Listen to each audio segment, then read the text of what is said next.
Before we left on our Arctic adventure, many months were spent poring over maps, reviewing roads, routes, things to see, places to go, and potential places for camping. Debbie was the official planner and navigator for our trip. And the mastermind behind the planning is busy at work. We gonna be good to go, Deb? We're gonna be good to go, Ted. All right. Yeah. Looks like you've been busy. Yeah, I've been studying maps for a long time. I certainly know my geography better for Oregon, Washington, and British Columbia. That's for sure. What about Alaska? Getting to know Alaska too. Okay, good. And then Alaska's big. it's all big. Yep. Yukon Territory, Northwest Territory. Yeah. But we're good to go, aren't we? We're good to go. All right. We're gonna be good to go. Okay. And what we don't know, we'll wing it. We'll figure it out. We'll figure it out. We have our trusty 3-ring binder here. Sometimes it's good to go back to basics. Nostalgia. That's got information for crossing the border and documentation that we need. And then I have my Google Sheets so I can access them offline, different places to stay, and just as to have all that information as a backup. And I've been looking at maps to look for all the different places we can go and good hikes to do along the way. So it's going to be a lot of fun. All right. We're going to go put all this good information to use. Okay. Wonderful. Let's go do it. All right. See you. We are off. See you on the road. All right. So this is the beginning of our trip to Alaska and beyond. We are in the town of Weed, California. We are right at the beginning of Highway 97.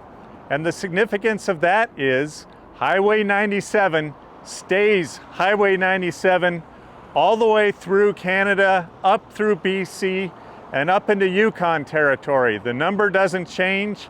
This is the route we are taking to get to the Alaska Highway. This is exciting. This is the beginning of it. We're still going to be going very quickly through the United States. We have Oregon just ahead of us, and then Washington. We're going to make it pretty quick through those states. 2 more days, we're going to be crossing the Canadian border. And then we're going to start enjoying the scenery and enjoying the trip. But this trip is not about driving through California. It's not about driving through Oregon or Washington. But this is the beginning of the Alaska trip right here in Weed, California. Really glad you're along with us. Let's go find out what Alaska's like.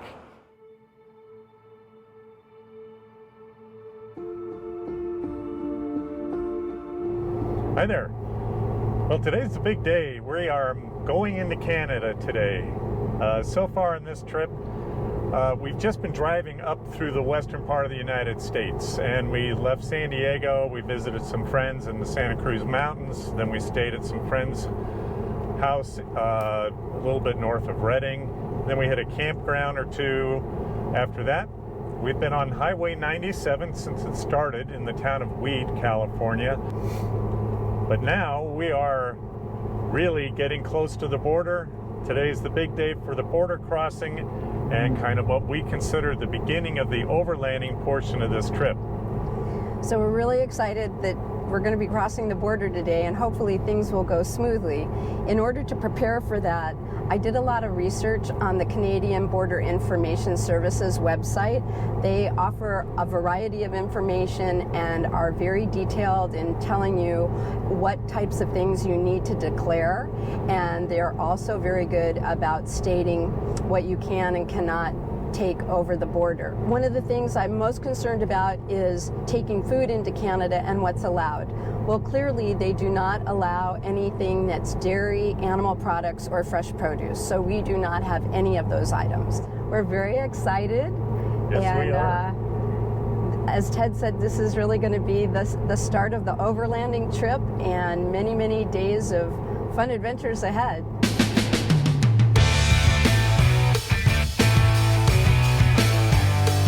We made it across the border without any problems and made our way up towards Okanagan Lake Provincial Park.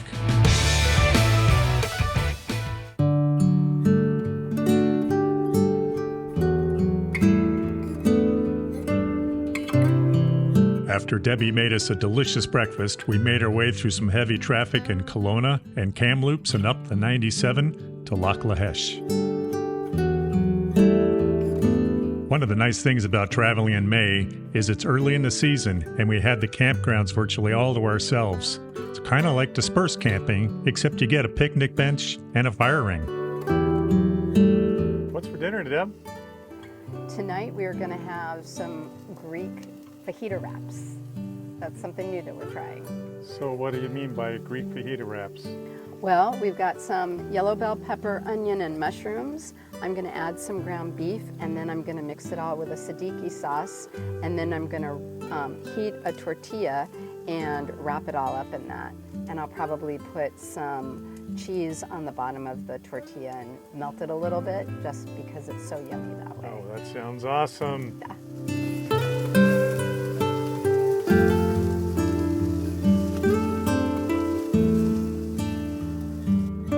All right, so we are here at the provincial campground at Lac La Heche.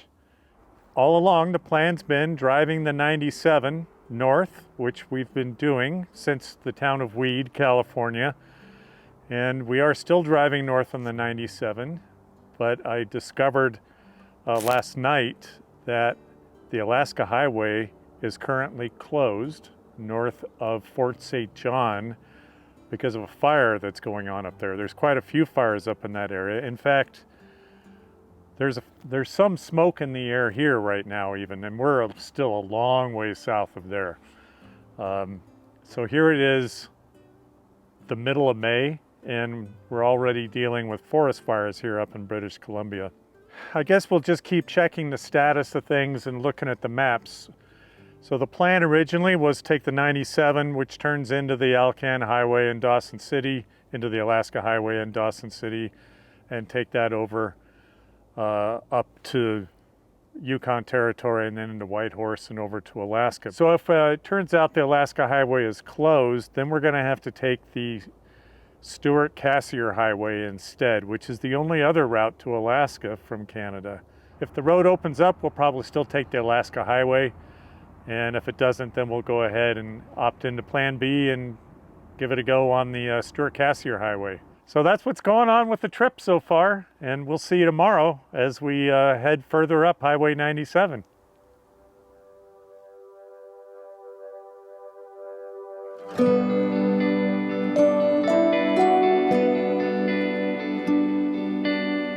The following morning was beautiful and peaceful in camp. However, the sun had that sunrise or sunset color to it too late in the morning, which meant, unfortunately, there was smoke in the air.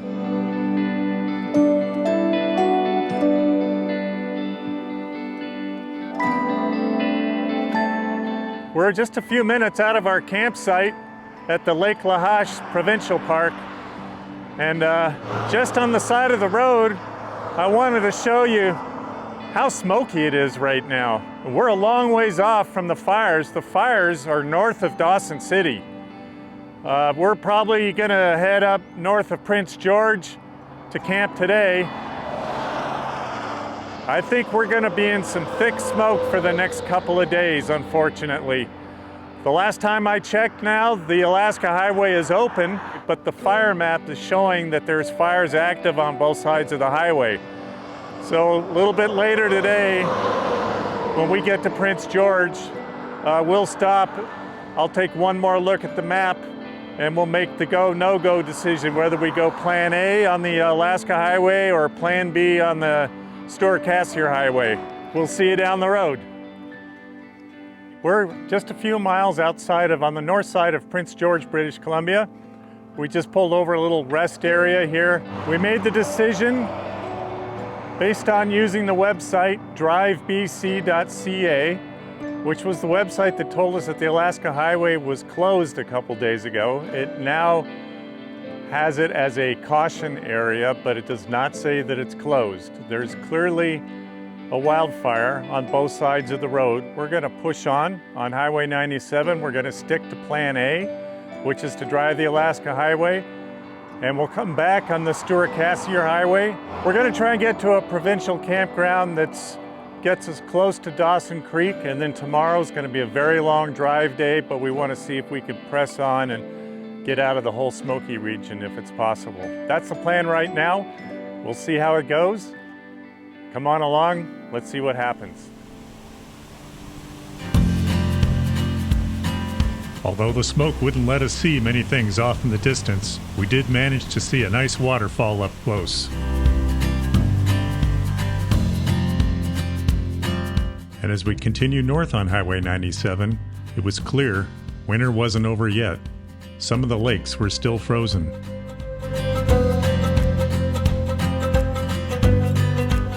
Well, we're in the town of Chetwynd, a place I've wanted to come visit for a long time. On the side, I am a woodworker, and Chetwynd is famous for its chainsaw carved statues. They have a competition here every year. And in front of me, which we'll show you in just a minute, we have the statues from the 2022 competition. This being May 2023, we haven't had this year's competition yet. The town is full of these carvings, just everywhere you look, and every one of them, every single one of them is just remarkable. Mind-blowing, in fact. Wish I could spend more time here. Wish I could take these home with me. They're really phenomenal, but they're in the place they belong.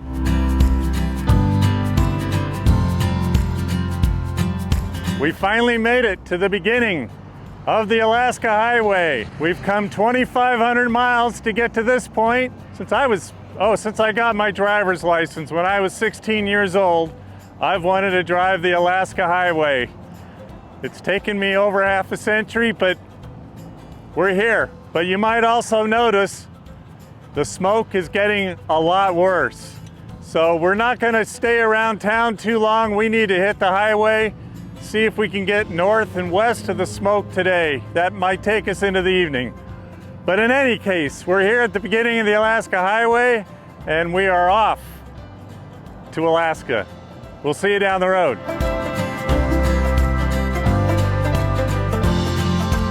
Though the smoke still made it difficult to see things off in the distance, we finally got our first view of a black bear. Good morning. Well, we're in camp right now. It's a little late in the morning. We got into camp pretty late last night, and I don't think we finished dinner till after 11 o'clock and got things cleaned up. So we didn't need our headlamps though, it was still light out. That's true. We're getting pretty far north now and found a nice little camp spot, and actually got on some dirt for a while. We had to drive a mile or two on some dirt to come down to this river. And this is a great little camp spot, really nice. There's actually a structure over here, so it's a free campground, I guess. I don't know what its name is. It's still very smoky here. It was very smoky last night. When I look off to the west, the sky's looking a little bluer. When I look to the east, it's very, very smoky. So I'm hoping we're gonna drive out of this before too long. So far, we're 300 miles up the Alaska Highway already, and we haven't seen a darn thing other than the trees on the side of the road. The smoke is so thick, there's nothing to see. So I guess that's about it. Yeah, let's hit the road. Okay, we're gonna pack up, hit the road. We're gonna see you, hopefully, in some clear air, and we're gonna see some epic footage coming up here. We'll see ya.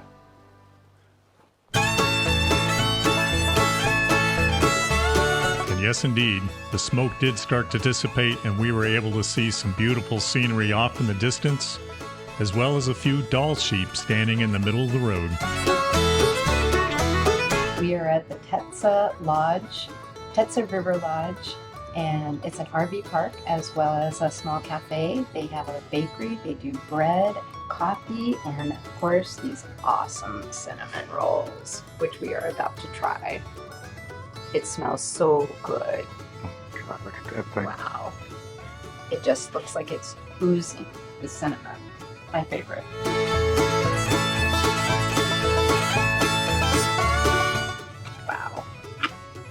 so doughy in a good way. Lots of cinnamon, lots of good sugar.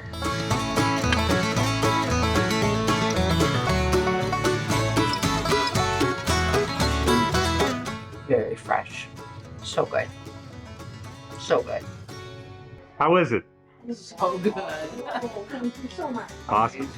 The best ever. And worth every calorie.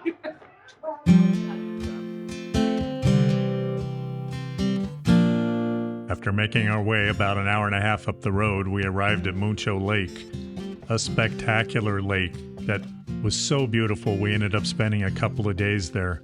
Dave and Karen, who we met back at the Tetzel Lodge, ended up camping next to us and joined us for about 3 days there at Mucho Lake.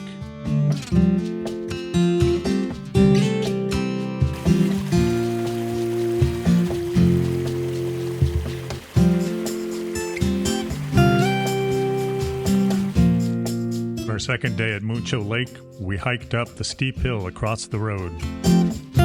Mucho Lake with the Alaska Highway below us.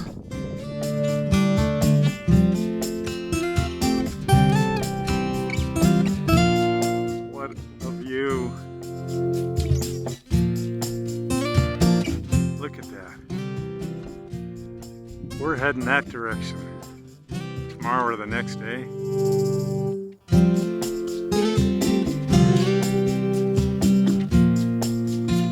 With mornings like this, it certainly wasn't going to be today that we hit the road.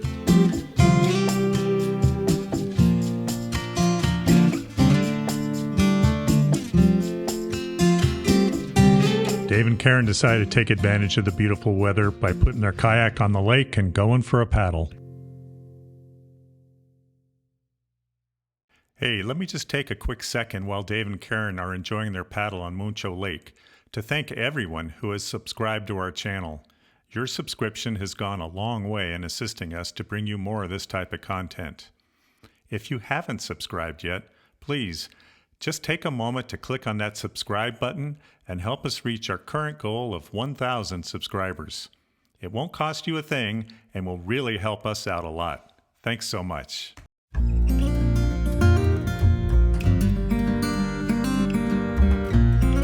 Good morning. Well, this is our last morning at Mucho Lake. It's been raining off and on since yesterday evening. Not going very far today. I think maybe 40 miles up the Alaska Highway. We have a reservation at Laird Hot Springs. Should be a good day for the hot springs because it is cool and windy and cloudy. Yeah, it should be nice to get in the hot springs in this weather and keep us nice and warm. We're gonna finish packing up. We'll see you up at the hot springs.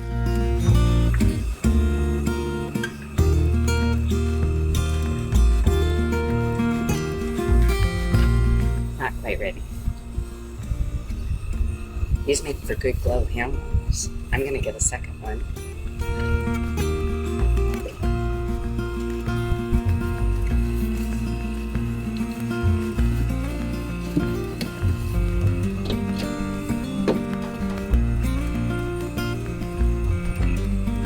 Now we're talking.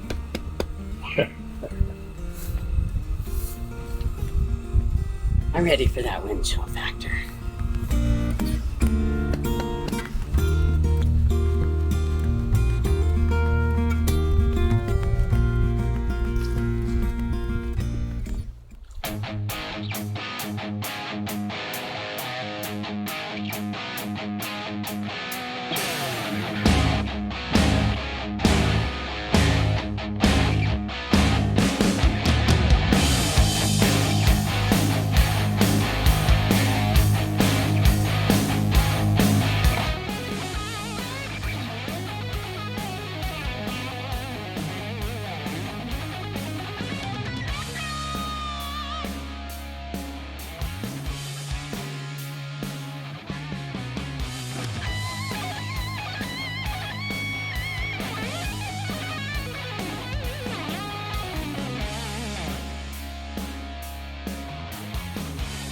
We are at the campground at Laird Hot Springs right now.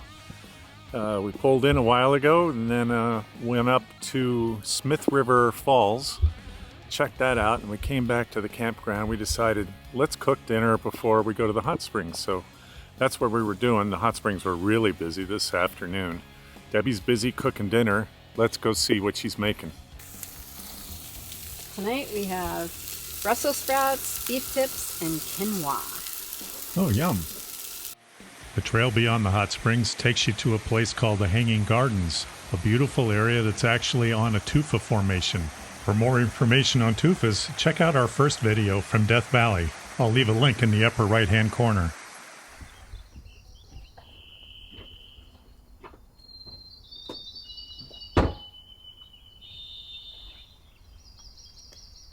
We had some heavy rain during the night, not an uncommon event. We had a little issue with water collecting on the roof of the tent, so we devised this solution of an expanding pole and a shoe to keep water from collecting.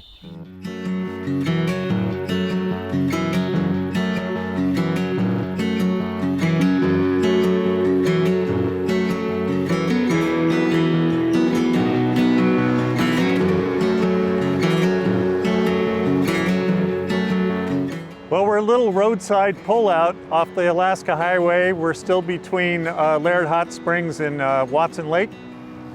This is called Whirlpool Canyon, and it's a cool little spot. It's just right off the highway. It's marked, and there's some campsites all around here. You know, so it's just sort of like there's been very little dispersed camping that we've been able to find here in BC.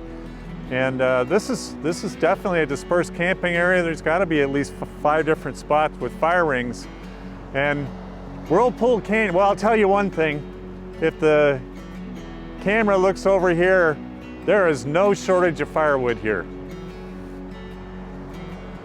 So apparently this is a spot where a lot of driftwood comes down the river and gets caught in an eddy and just gets beached here. But what a pretty spot on the river.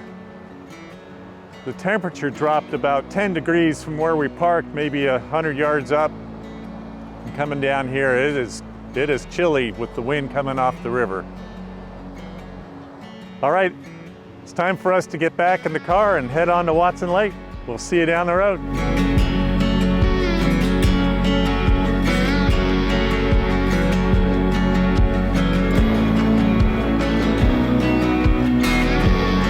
We made it to the 60th parallel. This is the border between British Columbia and Yukon Territory. We are heading up the road next to Watson Lake. We're also thinking about maybe making a little change to the travel plans. We don't know for sure yet, but we're thinking maybe we might push on to Valdez, and then from Valdez, if it's possible, hop on a ferry over to Whittier on the Kenai Peninsula. All of that is just wishful thinking. We don't know if we can pull it off, but that's something that popped in our heads a day or two ago, and we're going to give that a try. Anyway, welcome to Yukon Territory. Off we go to Watson Lake. We'll see you there. Okay, just down the road from the Yukon Territory border, we come to the famous signpost forest in Watson Lake of Yukon Territory. There are tens of thousands of signs and license plates here from all over the world. And some have stickers from people that have visited as well. Let's go inside, we'll have a quick look.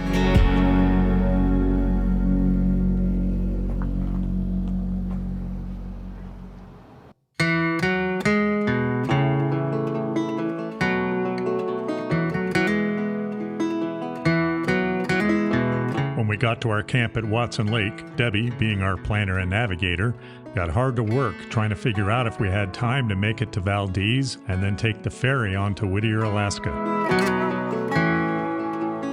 Meanwhile, after taking a nice nap in the hammock, I built a nice warm fire for us.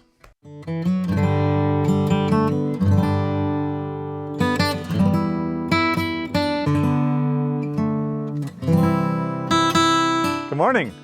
Wow, we are on the Alaska Highway. We're about 75 miles east of Teslin in Yukon Territory.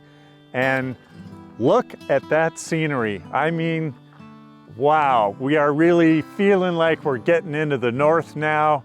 spectacular mountains, very young, sharp-looking mountains with snow on them, snow all around us.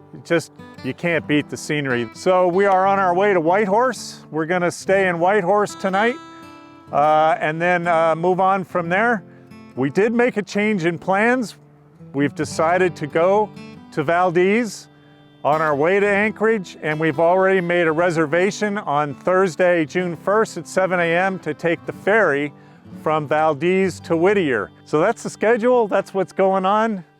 We'll see you down the road.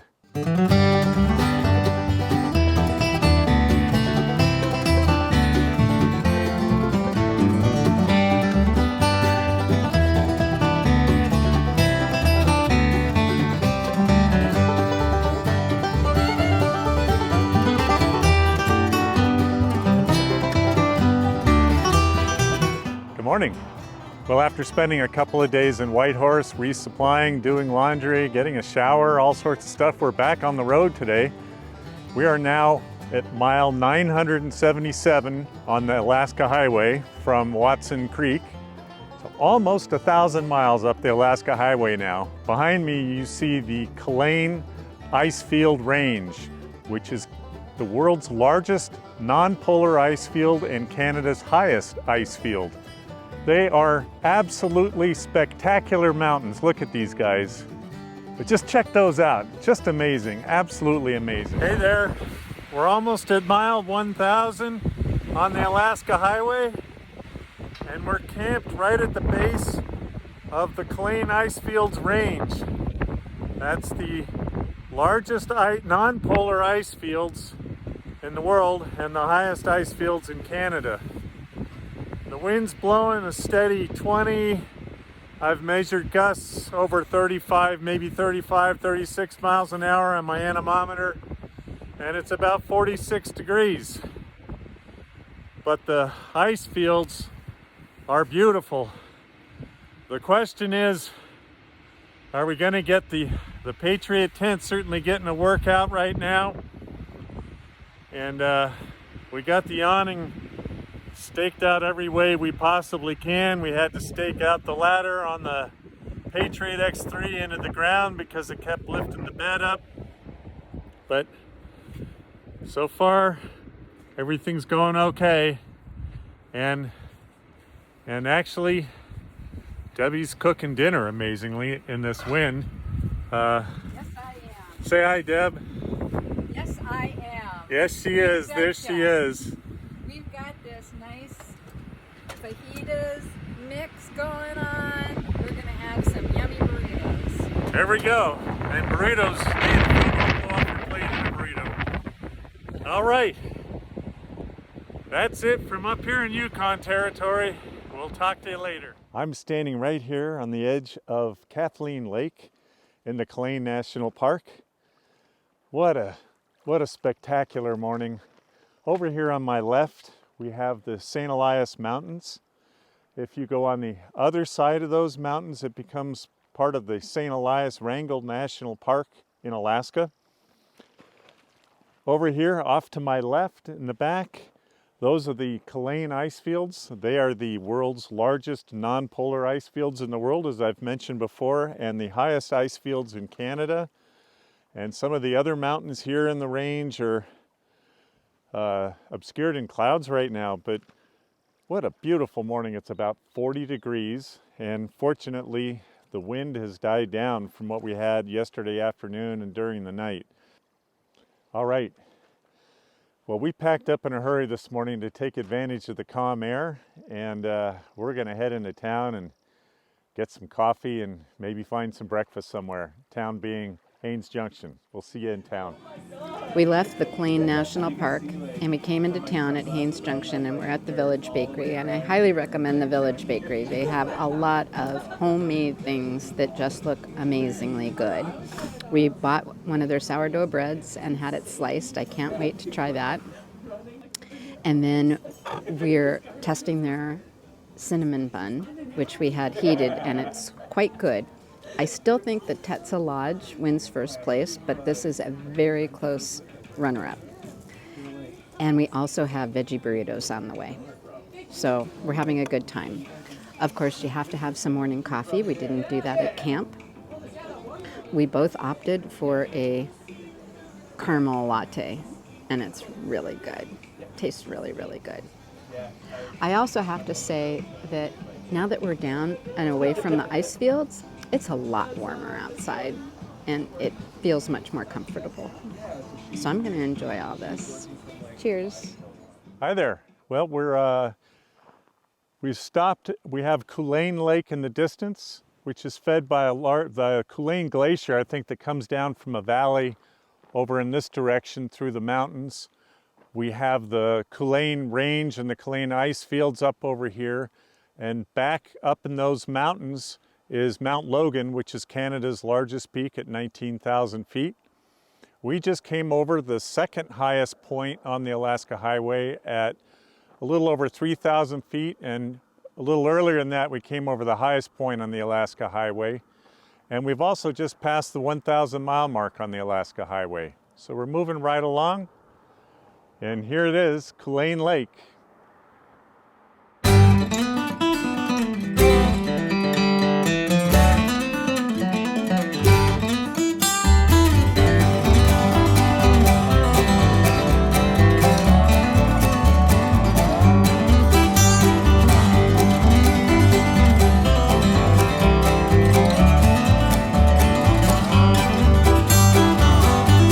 We are right on the shore of Kulane Lake. As you can see behind me over here, it's partially frozen off in that direction. And right around me here is a lot of ice, and there's a lot of floating ice in the water. So it's still early in the season here. It's Memorial Day weekend in the United States. Couple fun facts about Kulane Lake. It is the longest and, well, is the largest lake in Yukon Territory at 50 miles long. And it is at its deepest point, it's 300 feet deep. Now, as we continue north on the Alaska Highway, we'll be passing Destruction Bay on Kulane Lake just up ahead. And we are told from that point all the way over to Tok in Alaska, the highway conditions deteriorate, and we shouldn't expect to make much more than 40-45 miles an hour headway due to potholes and surfaces in the road that have been broken up due to being in the frost zone. So that's going to slow our progress down a little bit. We hope to make it to Beaver Creek today, just before the crossing back into the United States and into Alaska. So we'll see how it goes. See you down the road.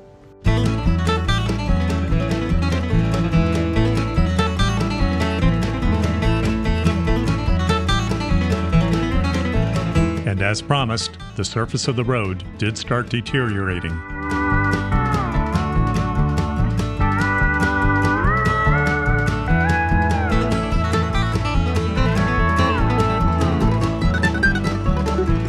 We noticed that the breaking waves looked like they were frozen in time.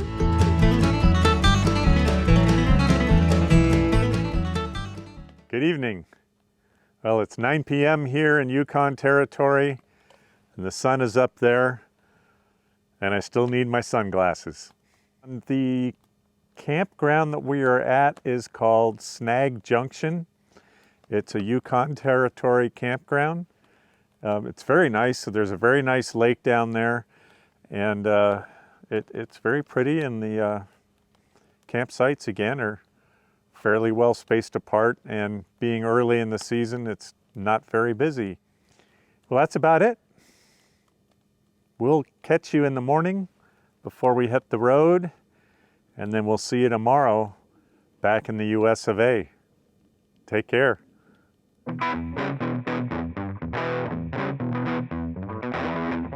We look forward to seeing you again right here on Adventure Beyond 60 when we meet up with our friends from San Diego and go tear it up around the state of Alaska.